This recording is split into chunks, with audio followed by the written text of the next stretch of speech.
수험생 여러분 안녕하십니까? 해커스 공무원학원에서 행정학을 강의하고 있는 송상호입니다. 이번 24년도 공무원 7급 이제 행정학 기출 해설을 시작하도록 하겠습니다.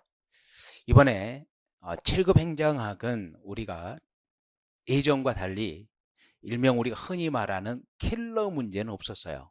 이제 대부분 수험생이 틀리게 하는 킬러 문제는 없었는데 전반적인 그 이해도를 전제로 해서 측정할 수 있는 문제라 가지고 난이도를 이제 조절한 시험 문제입니다. 그래서 물론 우리 군무원은 9급도 마찬가지고 7급도 마찬가지지만 전반적인 단순 암기형보다는 물론 단순 암기형도 시험에 출제가 됩니다. 시험에 출제가 되지만 전반적인 이해도가 선행돼야지만이 고득점을 할 수 있는 문제가 하나의 정형화된 패턴으로 정착되었다는 겁니다. 아울러서 이번에 뭐 9급에서는 증거 기반이라 해서 신이론이 하나 나왔지만 이제 7급에서는 이제 신이론은 출제되지는 않았습니다. 7급에서는 대신에 이제 전반적 이해도를 측정하는 문제가 다수가 출제가 됐습니다. 한번 1번부터 한번 보도록 하겠습니다. 다음 중 사회적 자본에 대한 설명으로 가장 적절하지 않은 겁니다. 뭐 난이도가 높지는 않습니다. 기존에 기출문제 패턴대로 출제가 됐었죠. 사회적 자본은 경제적 자본에 비해서 형성 과정이 여기까지 맞죠. 불투명합니다. 근데 보다 확실하다. 이게 틀린 거죠. 불투명하고 불확실한 거죠. 경제 자본은 우리가 흔히 말하는 돈이잖아요. 돈은 형성 과정이 명확하죠. 쌓여가는 것도 보이는 겁니다. 하지만 관계 속에서 형성된 신뢰는 그 형성 과정이 불투명하고 불확실합니다. 그래서 1번 이제 틀린 거죠. 2번 사회적 자본의 형성은 단기간에 이루어지긴 힘들죠. 그러니까 관계가 지속돼야지만이 신뢰성이 형성이 되는 거죠. 사회적 자본은 공동체주의적 지향성을 갖습니다. 즉 관계 속에서 공동체를 지탱하는 힘이 바로 사회적 자본입니다. 사회적 자본은 측정이 용이하지 않죠. 왜? 물적 자본은 측정이 용이하지만 거기에 비해서 사회적 자본은 뭐 신뢰죠. 측정이 용이하지 않다는 지적을 받습니다. 그래서 답은 1번이 됩니다. 뭐 2번 문제도 전형적인 뭐 기출 문제 패턴입니다. 2번 다음 중 탈관료제의 특징으로 가장 적절하지 않은 겁니다. 탈관료 비계서요, 비계층이죠. 임무와 능력 중심입니다. 오케이. 분업화에 의한 문제 해결. 이게 아니죠. 탈관료제는 변하는 환경에 적응성이 아주 뛰어난 거죠. 동태적 환경에 적응성이 뛰어나기 때문에 상황 적응성을 강조합니다. 이번의 답은 3번이죠. 그러니까 탈관료제는 분업이 아니라 집단적으로 협력해서 문제를 해결하는 거죠. 분업에 의한 문제 해결을 강조하는 것은 관료제적 패러다임입니다. 3번 봅니다. 다음 중 신중앙집권화와 신지방분권에 대한 설명으로 가장 적절하지 않은 겁니다. 우리가 많이 다뤘던 문제입니다. 신중앙집권이나 신지방분권이나 뭐예요? 권력적 집권이나 권력적 분권이 아니라 지식, 협력, 오케이? 상대적인 거죠. 신중앙집권화는 양자 좋아하죠. 분권의 비능률성과 중앙집권의 비민주성의 문제를 해결하기 위해서 새로운 형태의 집권입니다. 즉 능률성과 민주성을 조화를 시키고자 하는 거죠. 집권이 규모의 경계를 추구하니까 능률이죠. 그래서 신중앙집권은 능률을 추구하지만 오케이 분권의 비능률성을 극복하기 위해서 새롭게 집권해서 능률성으로 가는 거고 중앙집권이 뭐한다? 참여가 잘 안 되니까 비민주성이죠. 이런 문제를 해결하기 위해서 능률과 민주의 조화, 집권과 분권의 조화의 관점에서 나온 새로운 관점의 집권입니다. 답은 이죠. 국민적 체제 수준 유지에 대한 요청이 확대되면서 경제 및 사회적 불평등 해소를 위해서 신중앙집권이죠. 얘는 신지방분권이 아니라 신중앙집권입니다. 우리가 집권적 성향을 촉진한 요인 기본서에서 하고 보조단에 꼭 저희가 암기하라고 써놓은 게 있죠. 첫 번째가 뭐예요? 규모의 경제. 두 번째 외부 효과가 발생했을 때. 세 번째 교통통신이 발달해서 이 발전해서 생활권이 확대됐을 때. 네 번째가 뭐예요? 국민적 최저 수준이잖아요. 국민적 최저 수준을 확보하기 위해서는 집권적 성향으로 가는 거죠. 그 다음에 다섯 번째가 위기가 발생했을 때입니다. 오케이. 그래서 국민적 체제 수준이죠. 이것은 당연히 신중앙 집권적 성향입니다. 여기 틀린 거죠. 신지방분권은 중앙정부에 의한 지도의 필요성을 인정하고 국가 발전을 적극적으로 독점하는 상대적인 거, 절대적인 게 아니라 상대적이고 지시적이고 협력적인 겁니다. 신중앙 집권은 비권력적 지도와 폭이 넓어지는 수평적 협동적인 집권을 의미하는 거죠. 그래서 뭐 우리가 많이 다뤘던 문제입니다. 3번의 답은 2번이 됩니다. 4번 갑시다. 다음 중 신제도주의에 대한 설명으로 가장 적절하지 않은 겁니다. 신제도주의는 구제도주의와 다공일하게 합리적 행동 모형에 대해 회의적이죠. 즉 뭐한다? 자, 제한된 합리성을 전제로 해요. 우리 기본서에 누누이 강조했죠. 이게 나올 때가 됐다고. 그래서 신제도로는 제한된 합리성을 전제로 한다는 것이죠. 오케이. 그래서 합리적 행동 모형에 대해 회의적이니까 제한된 합리성이에요. 기본서에 이제 그 색깔도 다르죠. 역사적 신제도주의는 제도가 경로 우전성을 가지고 현재 정책 선택을 즉 제도가 경로 우전성을 갖고 이 제도가 독립변수 역할을 하기 때문에 현재 정책 선택을 제약하는 겁니다. 사회학적 신제도는 방법론상 총체주의죠. 오케이. 뭐 이거 모르면 안 되죠. 너무 단순한 거고. 합리선택 신제도주의는 개인의 선택 결과에 대한 연역적이죠. 오케이. 합리선택 신제도주의만 연역이고 개체주의고. 그러면 역사적 신제도주의와 사회학적 신제도주의는 방법상 총체주의고 기나비론입니다. 그래서 당연히 뭐 2번, 4번의 답은 3번로 하셨어야죠. 5번 갑니다. 딜레마예요, 딜레마. 우리가 딜레마는 철저하게 이해를 전제해서 이제 푸셔야 되는데 우리가 수업 시간에도 이해를 전제해서 한번 보자 이렇게 했었죠. 그다음 1번 적절하지 않은 겁니다. 정책 문제에 대한 정부 조직의 관할이 명확하게 구별될 때 딜레마가 발생 아니죠.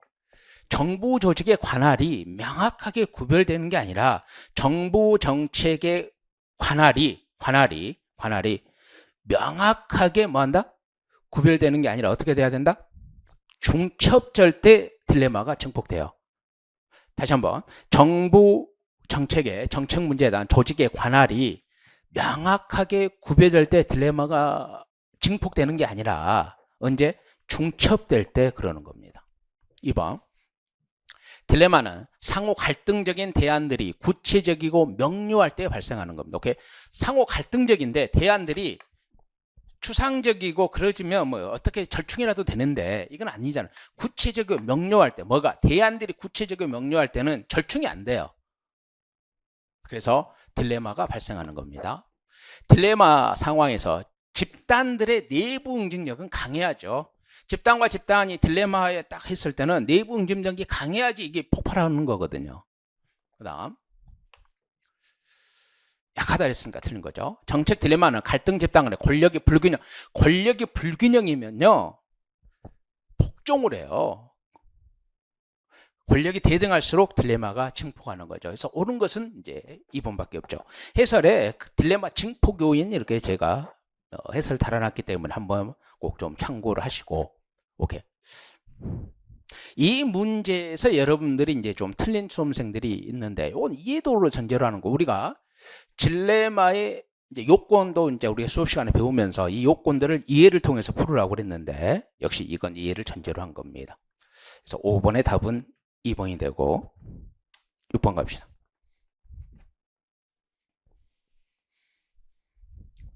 다음 중 보조기관과 보좌기관이죠. 보조기관이 뭐예요? 개선이잖아요. 개선. 보조기관이 개선. 보좌한다. 참모잖아요. 오케이. 봅시다. 그래서 개선과 참모, 보조기관과 보좌기관을 물어본 겁니다. 옳지 않은 거죠. 보조기관은 조직의 규모가 커질 경우 조직의 장에게 업무가 가중될 수 있어요. 이것은 뭐예요? 철저하게 명령 통일의 원칙에 입각해서 업무를 수행하거든요. 즉 명령하면 복종, 철저하게 계층이죠. 명령은 복종, 명령 복종이니까 조직의 규모가 커질 경우 장에게 과도하게 업무가 가중될 수 있습니다. 보좌죠. 보좌를 통해서 개선의 통솔 범위를 확대시킬 수 있습니다. 그럼 4번부터 볼까요? 보좌, 참모죠. 전문 지식을 통한 합리적 결정을 지원하는 거죠. 그러면 3번. 보조기관은 부분 간 조정이 용이하여 조직 운영의 효율성을, 여기 틀린 거예요. 철저하게 상명하복에 오케이, 명령 통일의 원칙이 지켜지기 때문에 권한과 책임의 한계가 명확하죠. 이런 조직일수록 뭐예요? 상황 변화에 대한 신축성이 없어요. 오케이, 명령 통일의 원칙이 지켜지는 권한과 책임이 명확하고 상명하복을 핵심으로 하는 조직들은 뭐한다? 보조기관, 개선은 뭐다? 상황 변화에 뭐가 없다? 상황 변화, 신축적인 대응이 결여된단 말이에요. 그래서 부분 간 조정이 용이하고 요게 틀린 거죠. 그래서 6번의 답은 3번이 됩니다. 오케이. 우리 기본서에도 그 표로서 제가 해설제 붙여놨지만 보시면 이게 안 되죠. 조정이 잘 안 된다는 거. 7번 갑시다.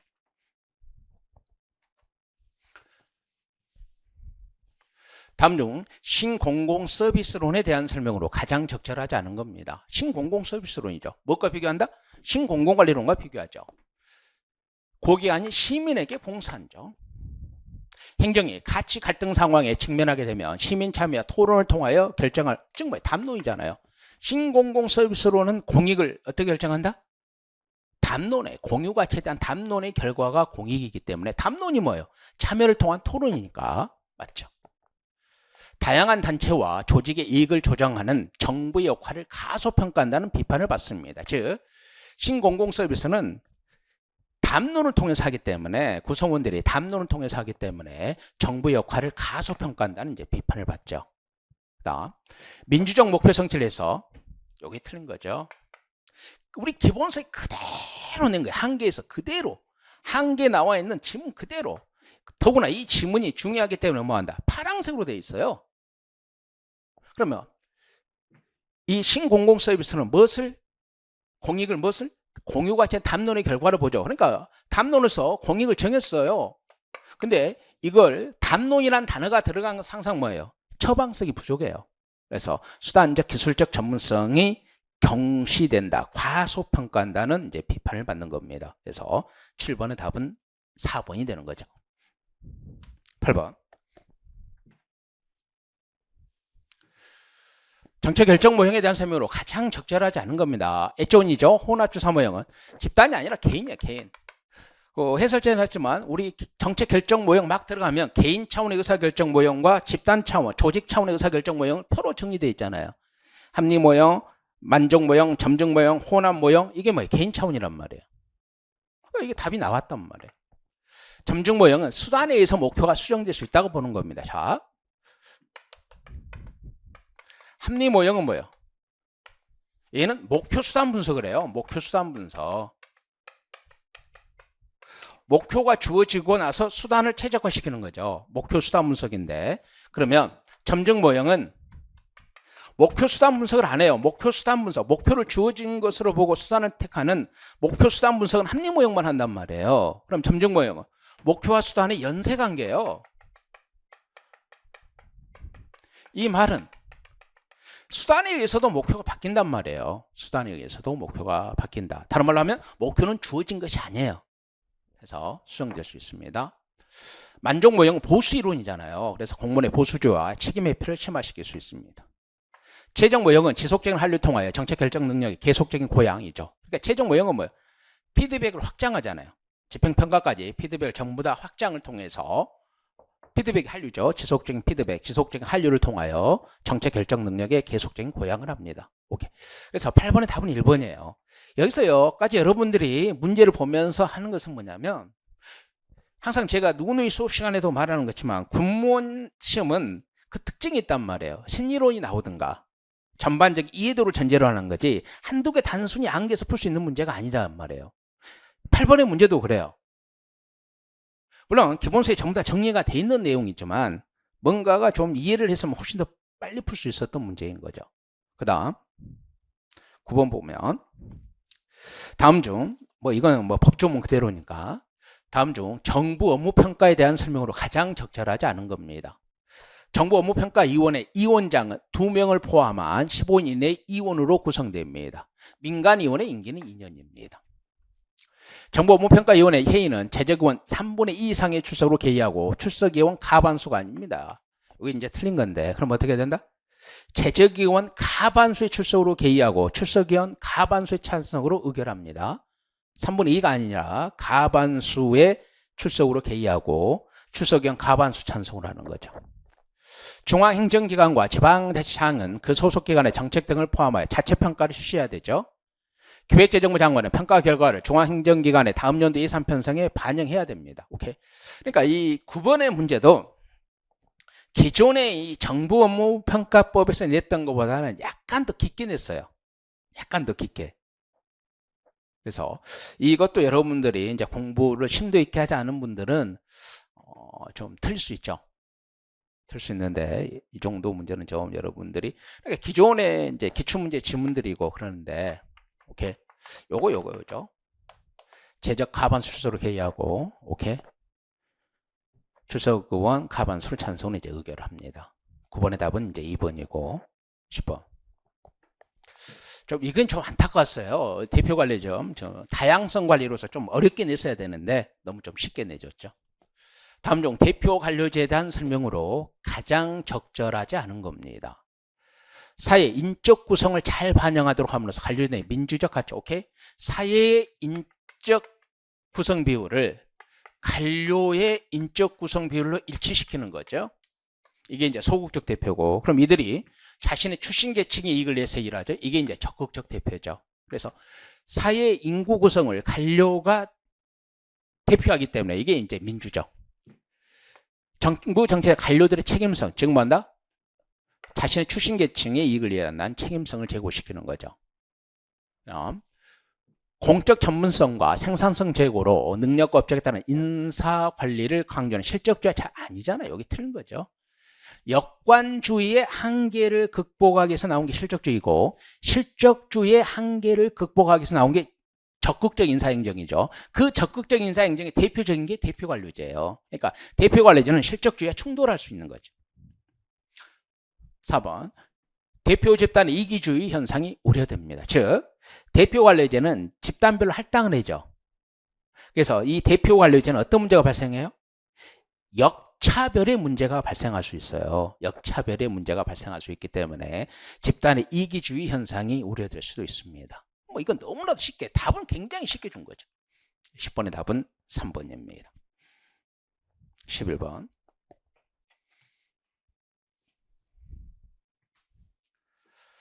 상황론적 조직 이론에 대한 설명으로 가장 적절하지 않은 겁니다. 상황 요인으로 그러니까 우리가 상황론적 조직 이론 그러면 뭐예요? 원리 접근법을 비판하고 나왔다. 그다음 뭐예요? 중범위 이론이다. 이런 정도. 상황 요인으로 조직의 규모, 기술, 환경, 전략을 중시하며 이들의 상황 요인과 조직구조 변수들 간의 관계를 설명하고 특정 상황에 적합한 조직구조 맞죠? 상황에 따라서 효과적인 것이 달라지는 거예요. 상황에 따라서 효과적인 게 달라지기 때문에 상황에 적합한 조직구조를 처방하고자 하는 겁니다. 2번 기존의 조직이론에서 제기된 이게 원리접근법이잖아요. 보편 일반 원리. 이것을 비판하고 나온 거예요. 이것을 긍정하면서가 아니라 이것을 비판하고 나온 것이 조직론에서 상황론적 조직이론입니다. 오케이? 그러니까 우리가 거시조직이론에서 결정론 중에 하나잖아요. 거시조직이론, 결정론, 임의론이 있었을 때 상황이론, 환경이 주로 결정한다. 결정론의 첫 번째잖아요. 3번 기존의 X이론이나 Y이론과 같은 극단을 피하고 어떤 조직이든 각각의 상황에 따라 서로 다른 관리 방식을 취해야 한다는 입장 맞죠? 상황에 따라 효과적인 달라진다. 독립변수를 한정하고 상황적 조건들을 유형하여 한정하니까 이게 중범위 이론이란 말이에요. 그래서 제한된 수준 내에서 일반성과 규칙성을 찾는 겁니다. 포괄적인, 보편적인 게 아니라 제한된 속에서. 그래서 중범위 이론입니다. 답 몇 번이에요? 2번이 답이에요. 근데 우리가 이거 눈으로 했잖아요. 원리적금을 비판한다. 12번 이번에는 그 9급이나 7급이나 전부 다 이게 답이에요. 집단주의가 아니잖아요. 개체주의입니다. 공공선택론은 방법론상 개체주의죠. 봅시다. 1번 적절하지 않은 겁니다. 다음 중 공공선택론에 대한 설명으로 가장 적절하지 않은 거. 공공재를 독점 공급하는 전통적 관료제를 통해서는 시민들의 요구에 적극적으로 대응하기 어렵죠. 그래서 정부가 실패한 거야. 그러면 요구에 민감하게 대응하는 것을 민주행정이라고 그러죠. 누가? 오스트롬이. 그래서 민주행정의 패러다임으로 제시한 게 다조직, 분권, 관할권의 중첩이죠. 수요 선호가 동질적인 집단들을 대상으로 공급 영역을 설정함으로써 부정적인 외부 효과를 최소화할 것을 요구합니다. 요거 좀 이따 설명할게요. 정책 결정 구조가 공공재 산출과 서비스에 미치는 영향을 분석하고 효율적인 대안. 이게 뭐예요? 다조직. 오케이? 분권, 관할권의 중첩이죠. 방법사 집단주의가 아니죠. 오케이? 방법사 개체주의입니다. 방법사 개체주의. 답은 이제 쉽게 나왔어요. 근데 이제 2번이 뭐냐면 선호가 동질적인 집단을 대상으로 공급 영역을 설정함으로써 부정적 외부 효과를 최소화한다. 즉 선호가 동질적인 집단을 대상으로 공급을 영역을 확정해요. 영역을 설정하는 거죠. 그러니까 이 선호와 다른 사람은 다른 것을 다시 하기 때문에 뭐예요? 선호와 일치하지 않는 사람 딴 데 있기 때문에 과다 가속 없는 거죠. 그래서 이제 효율적이다 이렇게 표현하는 겁니다. 13번 다음 중 공공행정에서 가해성에 대한 설명으로 가장 적절하지 않은 겁니다.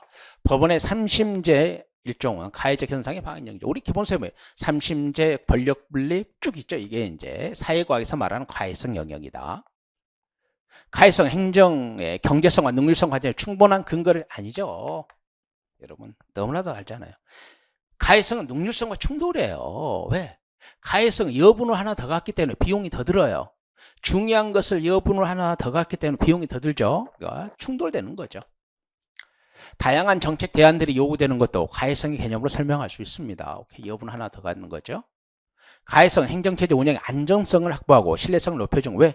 불확실성을 극복하기 위해서 중요한 것을 여분 하나 더 가지고 있기 때문에 안정성과 신뢰성을 높입니다. 뭐 답은 쉽게 나왔습니다. 14번 갑니다. 다음 중 정책 네트워크에 대한 설명으로 적절한 것을 모두 고르라는 거죠. 적절한 것을 모두 고르랍니다. 오케이, 자 봅시다. 이게 이제 볼게요. 다음 중 적절한 것을 모두 고르라는 겁니다. 정책 네트워크는 분산적인 정치 체제를 전제로 한다. 정책 네트워크는 연계망이잖아요.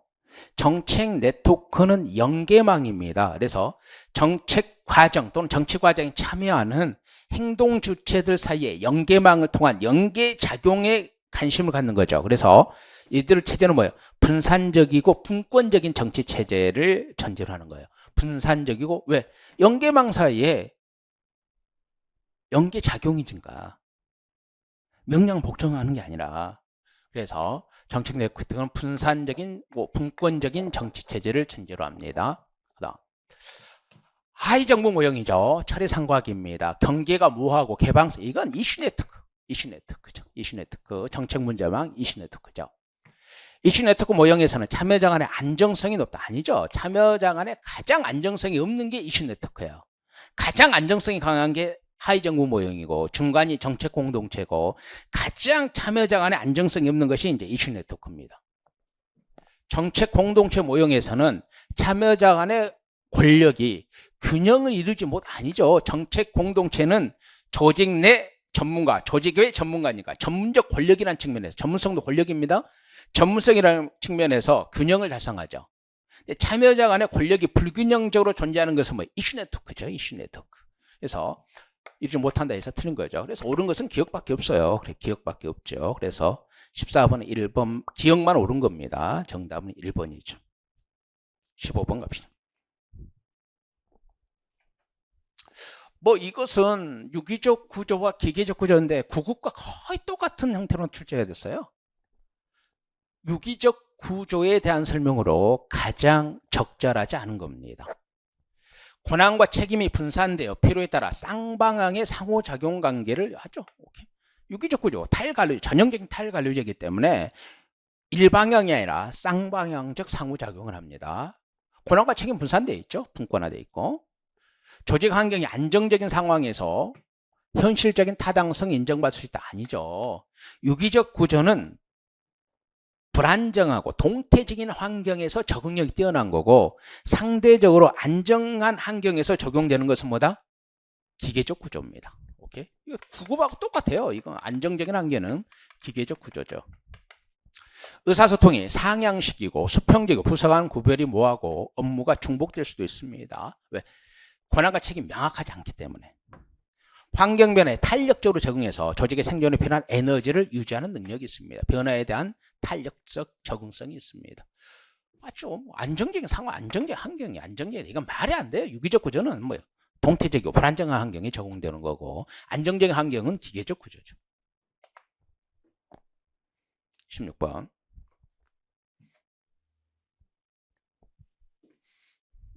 다음 중 동기부여 이론에 대한 설명으로 적절한 것을 모두 고르라는 겁니다. 봅시다. 매슬로우는 하위 단계 욕구가 어느 정도 맞죠? 만족스러운 정도죠. 완벽한 충족이 아닙니다. 만족스러운 어느 정도 충족되면 다음 단계 욕구가 발로되는 거죠. 엘더퍼는 매슬로우처럼 욕구를 계층화하고 욕구의 계층에 따라 욕구의 발로가 이루어진다고 보았지만, 오케이? 즉 E, R, G로 계층을 이루죠. 두 가지 이상의 욕구가 한 가지 행동 유발, 즉 복합 연결형을 인정하는 거죠. 오케이. 그러니까 우리가 많이 다뤘잖아요. 엘더퍼는 후진성을 인정했다. 이건 너무 자주 나왔기 때문에 이제 나올 수 있는 게 뭐다? 매슬로우의 차이점은 뭐다? 복합 연결형을 인정했다. 그대로 나온 거예요. 맞죠? 맥거릭의 XY 이론은 욕구 좌절로 인한 후진적, 하행적, 아니죠. 후진성을 인정하는 것은 매슬로우가 아니라 이제 엘더퍼죠. 엘더퍼. 매슬로우는 후진성을 인정하지 않고 후진적인 것을 인정하는 것은 이제 엘더퍼의 이론입니다. 그다음 아리스는 개인의 동기는 사회문화 상호작용하는 과정에서, 자, 이건 뭐예요? 사회문화를 통해서 학습된다. 동기가, 욕구가.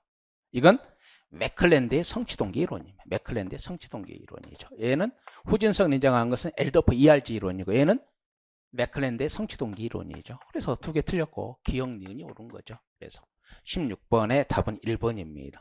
이런 문제는 틀려서는 안 되죠, 여러분들. 17번.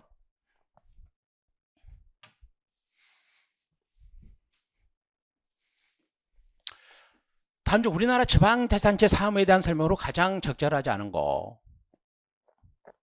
지방자치 사무는 자치사무와 이임사무 맞죠? 다시 이임사무가 이제 단체 이임사무와 기관 이임사무로 구별되죠. 지방의회는 지방자치사무에 대해서 행정사무 감사 및 조사 맞죠? 행정사무는 감사죠. 광역의회는 14일, 기초의회는 9일간 하죠. 특정한 것은 이제 행정조사를 할 수 있죠. 지방자치단체나 그 장이 이임받아 처리하는 국가사무에 대해서는 주무부 장관의 지도 감독을 받습니다. 지방자치 자치사무에 대해서는 행안부 장관 그 해결을 감사할 수 없다가 아니에요. 감사할 수 있어요. 감사할 수 있는데 자치사무는 법령을 위반한 사항에 대해서만 감사할 수 있는 거죠. 그러니까 애초에 감사할 수 없다가 아니라 감사는 할 수 있는데 자치사무에 대해서는 법령을 위반한 것만 할 수 있는 거예요. 오케이. 그래서 할 수 없다 그랬으니까 17번은 답은 4번이 되는 겁니다.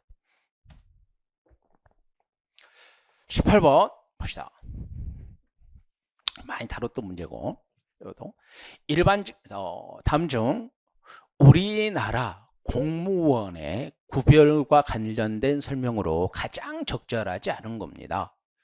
일반적 공무원이란 기술, 연구 또는 행정 일반에 대한 업무를 담당하는 공무원 1급부터 9급까지 계급으로 구별되면 직권적, 법정은 그대로 갖다 놨죠. 특정직 공무원이란 법관, 군인, 군무원, 국가정보원의 직원 등과 특수분야의 업무를 담당하는 공무원으로서 다른 법률에서 특정직 공무원으로 지정하는 공무원입니다. 정무직 공무원이란 고도의 정책 결정 업무를 담당하는 공무원으로서 법률에 지정하는 공무원으로 임명 시 반드시 국회의 동의가 필요한, 요게 틀린 거죠. 정무직 공무원은요, 첫 번째가 뭐예요? 선거로 임용되는 공무원. 두 번째가 국회 임명 동의가 필요한 공무원. 그것만 있는 거 아니잖아요. 고도의 정책 결정을 담당하는 공무원. 오케이? 그래서 반드시 국회 동의가 필요하다. 이건 국회가 동의를 받는 공무원도 정무직 공무원에 포함되는 거지 모든 정무직 공무원이 반드시 국회 동의를 필요로 하는 건 아닙니다. 선거로 임용되는 공무원들이 무슨 국회 동의를 필요해요? 별정직 공무원은 비서관, 비서 등 보좌 업무 등을 수행하거나 특정한 업무 수행을 해야 법령에서 별정직으로 지정하는 공무원입니다. 이게 틀린 거죠. 자, 갑시다. 19번의 문제입니다.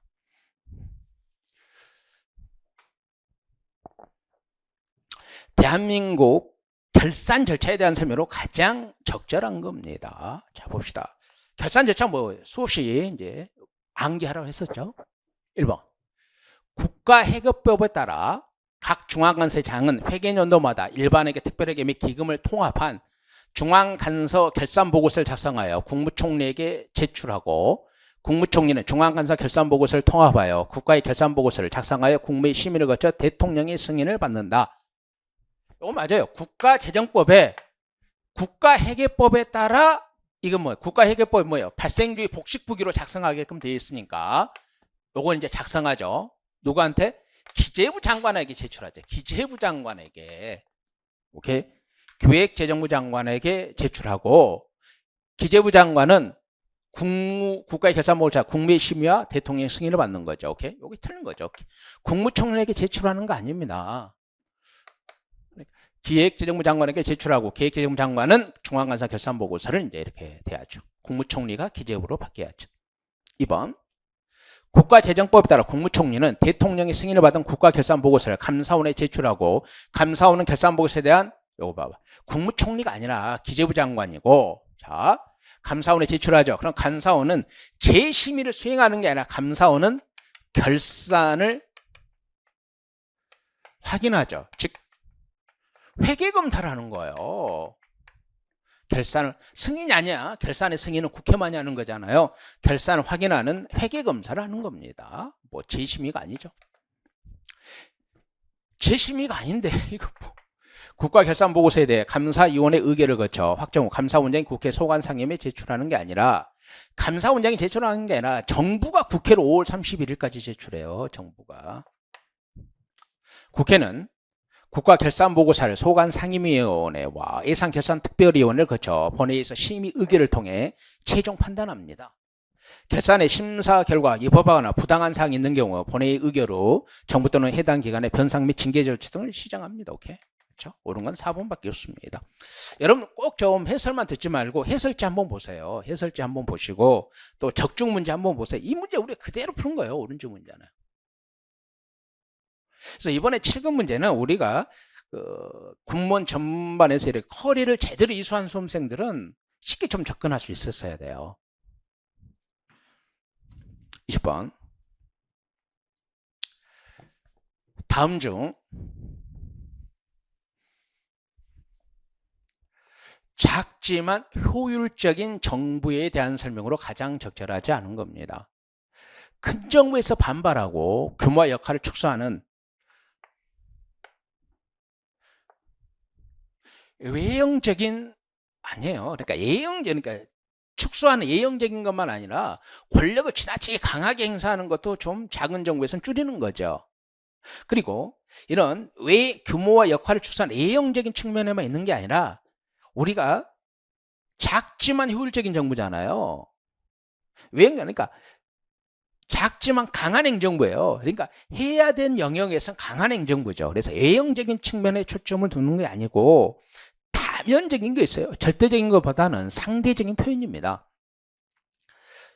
예형적으로 작은 정부지만 효율적이고 강한 정부예요. 해당 영역에서는. 틀렸죠? 관료제형 정부관리 방식을 개혁하기 1980년대에 진행된 개혁 프로그램입니다. 신공공관리론 개혁과 같이 나온 거죠. 기본적으로 시장 지향적인 경쟁 원리를 효율성 제고의 중요한 수단으로 삼죠. 성과 중심의 관리를 강조하고 재량 부여와 결과에 대한 분명한 책임을 묻는 관리 방식입니다. 맞죠? 당연히 이해가 되죠. 이거 여기에서 약간 헷갈렸다 할지라도 이 세 개가 당연히 맞기 때문에 이거 답이죠. 21번의 문제를 봅니다. 21번. 다음 중 인사행정에서 직위분리제에 대한 설명으로 가장 적절하지 않은 겁니다. 뭐 이제 평이한 문제죠. 수평적 인사이동의 폭이 넓어 인력 운영의 융통성, 이거 말이 안 되잖아. 직위분리는 기본적으로 동일 직렬 내에서만 이동하기 때문에 수평적 융통성이 없어요. 계급만 같으면 어딘지 이동할 수 있는 것은 수평적 융통성의 장점은 계급제의 본질적인 장점이죠. 모든 대상 직위를 직무의 종류, 책임 및 난이도에 따라 수직적, 수평적, 맞죠? 오케이.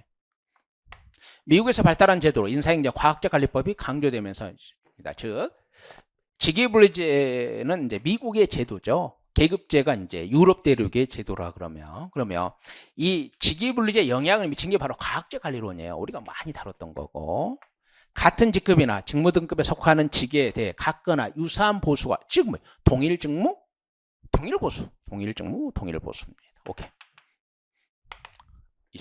21번의 답은 1번이 됩니다. 21번의 답은 1번. 22번 갑시다. 다음 중 앨리슨이 의사결정 본질에 대해 주장한 내용으로 가장 적절하지 않은 겁니다. 해봅시다. 정부 정책을 예측하고 설명하기 위한 합리 모형은 심리적, 정치적 변수를 고려하지 않는 약점이 있다고 맞잖아요. 합리 모형은 이런 걸 고려 못해요. 합리 모형의 대안으로 조직과정 모형, 관료정치 모형. 그래서 S 모형 1이 합리 모형, 2가 조직 모형, 3이 관료정치 모형이죠. 소련에 대한 미국의 쿠바 해안 봉쇄 대응 사례를 통해 정책 결정 과정을 설명하죠. 분석가는 동일한 사건이나 현상에 대해 동일한 이론 모형을 적용해야 한다고 한다. 아니죠. 이게 아니라 뭐 한다? 종합적으로 세 가지 모형을 전부 다 적용해야 된다고 하는 거예요. 그러니까 다시 한번, 동일한 사건이나 현상에 대한 동일한 이론 모형을 적용하는 게 아니라 세 가지 모형, 1 합리 모형, 2 조직과정 모형, 3 관료정치 모형, 세 가지를 종합적으로 적용해야 된다고 제시하죠. 이 종합적으로 제시해야 된다. 우리 기본서에 그대로 써져 있는데 우리가 수업 시간에 다루잖아요. 2, 3번. 다음 중 결과지향적 혹은 성과주의 예산제도에 대한 설명으로 가장 적절하지 않은 겁니다. 재정사업의 운영과정이나 기능을 강조하면서 설계된 거예요. 그러니까 결과를 해서 이 과정이 나왔다고 틀리면 안 되고, 사업의 과정이나 기능이 하는 일이에요. 이것들을 강조하면서 이제 설계된 거예요. 그러니까 어떤 사업이 가져오는 성과를 위주로 하는 거잖아요. 성과. 사업의 목표, 결과 및 재원을 모두 연계해서 성과에 대한 계약으로 활용합니다. 지출에 대한 직권적인 통제와 지출 관련 행정권의 남용의 최소화, 이거 아니죠. 결과 성과라는 건 자율이 주어질 수밖에 없어요. 결과 성과는 자율이 주어질 수밖에 없기 때문에 권한을 주는 분권화된 체제를 추구하는 거예요. 근데 문제는 어떻게, 지출에 대한 직권적 통제와 지출 관련 행정권의 남용의 최소화를 목표로 하는 게 아니라, 결과 또는 성과는 권한을 넘겨주고 성과로 결과로 책임을 지나는 거잖아요. 그래, 이거 무조건 틀린 거예요. 내부 관리 효율성 제고와 서비스 공급 비용의 감소. 오케이. 즉 뭐한다? 특히 성과주 예산이 뭐예요? 관리 효율성을 통해서 오케이. 비용을 감소시키는 겁니다. 그래서 23번 문제도 문제를 끄기 위해서 이게 답을 탁 나와야 되는데 결과한다 그래서 이 운영 과정이다 그래 버리면 안 되는 거예요. 24번. 다음 중 우리나라 고위공무원단 제도에 관한 설명으로 가장 적절하지 않은 거. 이것도 뭐 구가 거의 똑같아요. 문제가. 답도 똑같고. 봅시다. 고위공무원단에 속하는 공무원의 경우 소속 장관은 당해기관에 소속되지 아니한 자에 대해서 임용했잖아요. 정부 관료직의 고위직에 정치적 정치 임용이 확대되어 직업공무원의 사기를 처할 수 있어요. 이게 뭐냐면 고위공무원단 개방형이 20%예요. 공모직위가 30, 부채 자율 50이죠. 그럼 이 개방형의 단점이 뭐예요? 정실인사로 악용된다는 거잖아요. 그래서 정부 관료제 고위직에 정치적 정실 임용이 확대되어 직업공무원의 사기를 처할 수 있습니다. 고위공무원단에 진입하기 위해서는 역량평가 교육훈련을 받아야 되죠. 고위공무원단제가 최초 도입될 당시는 국가공무원에게만 적용되었으나 그 이후 지방이가 아니죠. 고위공무원단은 지방직 공무원에게는 아직 도입되어 있지 않습니다. 24번의 답은 당연히 이제 4번이 되는 거죠. 국업도 똑같아요, 답이. 봅시다. 25번입니다. 다음 중 정책 변동의 유형 가운데 정책 유지 많이 다뤘죠. 우리가 심화 때도 이제 문제로 풀어보고 많이 다뤘는데 유지는 뭐예요? 기본 골격만 유지되면 그게 유지야. 기본 골격만 유지되면 유지입니다. 1번 기존의 목표는 그대로 이어받으면서 주요 정책 수단을 일부 수정하는 것이다. 이건 뭐예요? 정책 승계잖아요. 목표는 그대로 두고 수단을 일부 수정하는 건 정책 승계. 사업 내용 일부를 수정하고 예산의 조정 이거 놔둬요. 정책의 성격을 거의 전면적으로 대체한다는 건 뭐예요? 정책 대체예요. 그 다음에 부분적으로 종결한다. 부분 종결이에요. 유지는 아니잖아요. 기존의 정부가 이건 기존에 개입하지 않던 분야나 영역에 대해 새로운 정책을 추진한다. 이건 혁신이고. 그러면 유지가 뭐예요? 기본 골격을 유지하고 나머지를 변화시키는 거잖아요. 그걸 2번 봐요.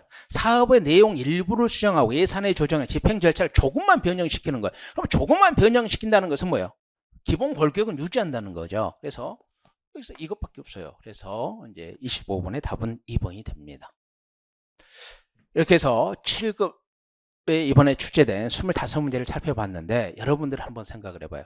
제가 이제 해설지나 또는 적중 문제에 뭐 너무나 당연한 문제는 적중이나 할 것도 없고 그래도 좀 예외적인 것은 적중 문제를 다 올려놨어요. 근데 보시면 우리가 기본 이론이 있고 심화 이론이 있고 이렇게 기출이 있고 신경향 테마가 있고 이 신경향 테마에서 그대로 신경향 테마 및 단원별 문제에서 그대로 나온 문제도 많아요. 그 다음에 이제 동형 모의고사가 있는데 여러분들이 우리 해커스 군무원 전문반에서 수업을 듣는 수험생들에게 한번 여쭤보면 이 과정만 커리만 우리 학원의 커리대로 강사의 어떤 지도 또는 이끄는 대로 따라오면 거의 군무원의 특성에 맞게끔 문제를 고득점을 맞을 수 있어요. 100점을 맞은 게 아니라 다른 사람보다 더 맞을 수 있단 말이에요. 그래서 지금 여러 가지 적중 문제 같은 것은 여러분들에게 다시 한번 공개가 될 겁니다. 한번 보시고 커리를 이수하는 게 얼마나 중요하다는 거 그걸 다시 한번 생각하시고 우리 군무원 수험생들은 한번 우리 해커스 군무원 전문 강좌를 한번 들으시면 오케이 최소한 뭐 한다. 행정학에서 이 군무원 커리를 따라주시면 행정학에서는 뭐예요? 절대적인 게 아니라 상대적으로 상대적으로 다른 사람보다는 고득점을 맞을 수 있다고 감히 자신 있게 말씀드릴 수 있습니다. 다시 7급 수험생도 한번 문제를 보시고 다시 한번 잘 나오신 분들은 이제 합격의 영광을 가지시고 혹시라도 1년 정도 공부를 하셨는데 처음부터 다시 시작한다는 마음으로 차분하게 하시면 좋겠습니다. 이 정도 출제됐다는 것을 한번 기본 베이스로 보시고 다시 한번 계획을 세워보시길 바랍니다. 수고하셨습니다.